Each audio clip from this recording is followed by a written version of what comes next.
സ്വാഗതം. ഞാൻ ഡോക്ടർ റൌഫ് ഉണ്ട്. ഇന്ന് നമ്മൾ ഷിഗല്ലോസിസിനെ സംബന്ധിച്ചാണ് സംസാരിക്കുന്നത്.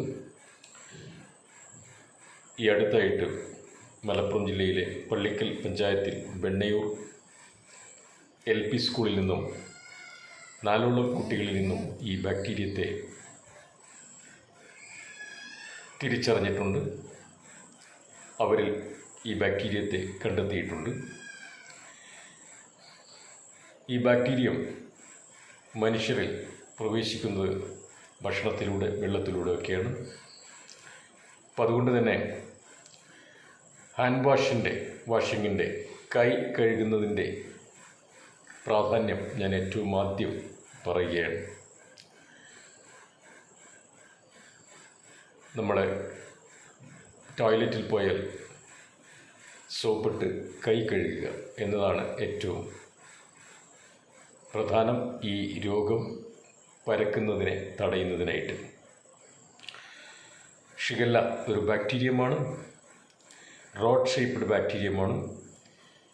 കിയോഷിഷിക എന്ന പേരുള്ള ജപ്പാൻ ഫിസിഷ്യൻ ആണ് 1897 ഈ ബാക്ടീരിയത്തെ കണ്ടെത്തിയത്. മനുഷ്യരിൽ ഷിഗല്ലോസിസ് ആണ് ഇതുണ്ടാക്കുന്ന രോഗം. പ്രകൃതിയിൽ മനുഷ്യരിലും ഗൊറില്ലകളിലുമാണ് ഈ അണുവിനെ കാണുന്നത്. ലോകത്ത് ഏറ്റവും അധികം വയറിളക്കം ഉണ്ടാക്കുന്ന, ഡിസെൻട്രി ഉണ്ടാക്കുന്ന ബാക്ടീരിയം ഈ ഷിഗല്ല ബാക്ടീരിയമാണ്. ഈ ബാക്ടീരിയം നമ്മുടെ വൻകുടലിൽ അതിൻ്റെ എപ്പിത്തീലിയത്തിൽ അറ്റാക്ക് ചെയ്ത് അതിനെ തുളച്ച് എപ്പിത്തീലിയത്തെ നശിപ്പിക്കും. അതിൻ്റെ കോശങ്ങളെ കൊന്നുകളയും, അതിൽ പഴുപ്പുണ്ടാക്കും. അങ്ങനെ ആ കോശങ്ങളെ കൊന്നുകളയും. ആ ബാക്ടീരിയം ഉണ്ടാക്കുന്ന ടോക്സിനാണ് ഡയറിയ, ഡിസെൻട്രി ഉണ്ടാക്കുന്നത്. വളരെ സീരിയസ് ആയിട്ടുള്ള, അപകടകരമായിട്ടുള്ള ഹിമോളിറ്റിക് ഷിഗ ടോക്സിൻ, അത് ഹിമോളിറ്റിക് യുറീമിക് സിൻഡ്രം ഉണ്ടാക്കും. എന്ന് വെച്ചാൽ കിഡ്നിയെ കൂടി ബാധിക്കുന്ന തരത്തിലേക്ക് ഈ രോഗം എത്തിയേക്കാം. ഹിമോളിറ്റിക് യുറീമിക് സിൻഡ്രം. ഹിമോളിറ്റിക് മീൻസ് അതിൻ്റെ രക്തത്തെ ബാധിക്കുന്ന അസുഖമാണ്. യുറീമിക് ആവുമ്പോൾ കിഡ്നിയെയും കൂടി ബാധിക്കുന്നു. എന്തായാലും വയറ്റിളക്കം, ഛർദി, വയറുവേദന, വയറ് വീർക്കൽ, ഫ്ലാക്കുലൻസ് ഒക്കെയും ഈ അസുഖം, ഈ ബാക്ടീരിയം ഉണ്ടാക്കും. കുട്ടികളിൽ, വളരെ കുറഞ്ഞ ശതമാനം കുട്ടികളിൽ ഈ ബാക്ടീരിയം അപസ്മാരമുണ്ടാക്കും. ഷിസേഴ്സ് അപസ്മാരമുണ്ടാക്കും, ഇളക്കമുണ്ടാക്കും. പിന്നെ റിയാക്റ്റീവ് ആർത്രൈറ്റിസ് എന്ന ജോയിൻ്റ് അസുഖവും ഇത് പലരിലും ഉണ്ടാക്കുന്നു.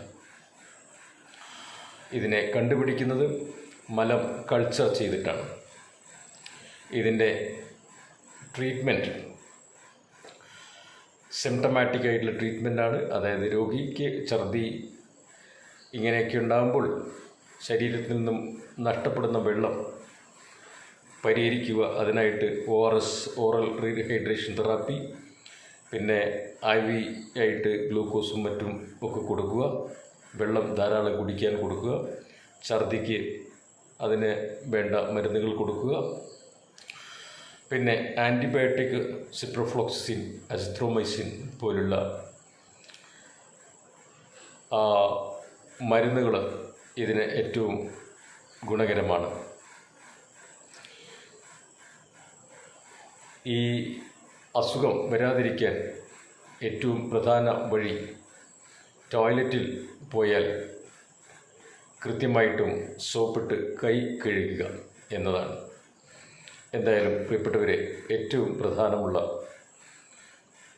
ഈ മഴക്കാലത്ത് ഒക്കെ പ്രത്യേകിച്ചും പടർന്ന് പിടിക്കുന്ന ഇത്തരം അസുഖങ്ങൾ, ഷിഗല്ലോസിസ് പോലുള്ള അസുഖങ്ങളെക്കുറിച്ച് നമ്മുടെ ജനതയ്ക്ക്, നമ്മുടെ സഹോദരങ്ങൾക്ക് പ്രത്യേകമായ ബോധ്യം വിവരം ഉണ്ടാവേണ്ടതുണ്ട്. അപ്പം അതുകൊണ്ട് തന്നെ ഈ വീഡിയോ എല്ലാവരിലേക്കും ഷെയർ ചെയ്യണമെന്ന് ഏറ്റവും വിനീതമായിട്ട് അഭ്യർത്ഥിക്കുകയാണ്.